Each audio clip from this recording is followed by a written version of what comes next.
அஸ்ஸலாமு அலைக்கும். இப்போ தாங்க பிரெட் ஹல்வாலாம் ட்ரெண்டு. ஆனால் நான் சின்னதாக இருக்கும்போதெல்லாம் இதுதான் ட்ரெண்டு. வழக்கம் போல் ஃப்ரைடே அன்றைக்கி பிரியாணி செய்யலான்னு சொல்லிட்டு கிச்சனுக்கு வந்தாச்சு. சிக்கன் பிரியாணி தான் நான் ரெடி பண்ணிகிட்ருக்கேன். இது கூடவே 90s கிட்ஸ்லாம் நிறைய பேர் சாப்பிட்ருப்பீங்க. இன்னமும் கல்யாணத்தில் பரிமாறுறாங்களான்னு தெரியல. ஏன்னா நான் கல்யாணம் அட்டன் பண்ணி பல வருஷம் ஆகுது நம்ம ஊரில். சாப்பிடும்போது ஒரு கப்பில் கோதுமை ரவை பாயாசம் வைப்பாங்க. அது அவ்வளோ டேஸ்ட்டாக இருக்கும் சாப்பிட்றதுக்கு.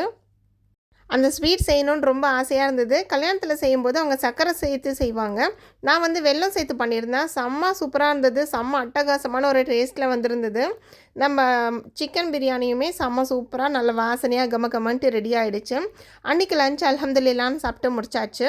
என் ஹஸ்பண்ட் வீட்டில் இருந்தாங்க அன்றைக்கி. ஸோ அப்படியே கொஞ்சம் வாக் போகலான்னு சொல்லிட்டு பார்க் பக்கமாக வந்திருந்தோம். கொஞ்சம் நேரம் பார்க்கில் டைம் ஸ்பெண்ட் பண்ணிவிட்டு சீக்கிரமாக வீட்டுக்கு கிளம்பியாச்சு. என்னோடய பொண்ணுக்கு எக்ஸாம்ஸ் நடக்குது.